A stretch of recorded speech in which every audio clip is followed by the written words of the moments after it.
20 қаңтарда елбасының кітапханасында бір белдеу, бір жол Қытай Халық Республикасының қазіргі сыртқы экономикалық саясаты тақырыбында халықаралық конференция өтті. Қытайдың жетекші сарапшылары Қытай Халық Республикасының төрағасы Си Цзиньпиннің жібек жолының экономикалық белдеуі атты ірі трансевразиялық жобасын дамыту және жүзеге асыру жөніндегі өз ұстанымдарымен және болжамдармен Қазақстанда алғаш рет бөлісті. Конференцияға қатысқан Қазақстандағы Қытайдың төтенше және өкілетті елшісі Джан Ханьхуэй өз сөзінде екі ел арасындағы экономикалық және әлеуметтік мүдделерге тоқталды.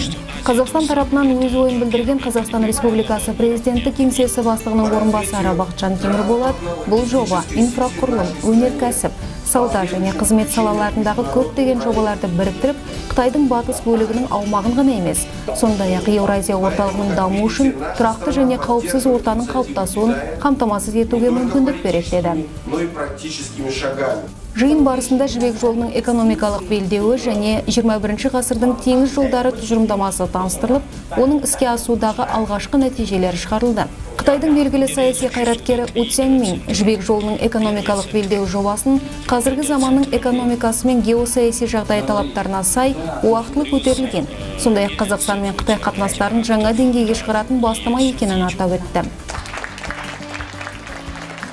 Айта кету керек, жобаны іске асырудың энергетикалық аспектілері, қауіпсіздік шарттарын қамтамасыз ету мәселелерін алға тартқан ғалымдар жібек жолының экономикалық белдеуімен байланысты өңірлердегі саяси ахуалдың ушығуына қарамастан Қазақстан мен Қытайдың қауіпсіздікті қамтамасыз ету және лаңкестікке қарсы бірлескен әрекет арқасында жоба мақсаттары табысты жүзеге асатындығына сенім білдірді.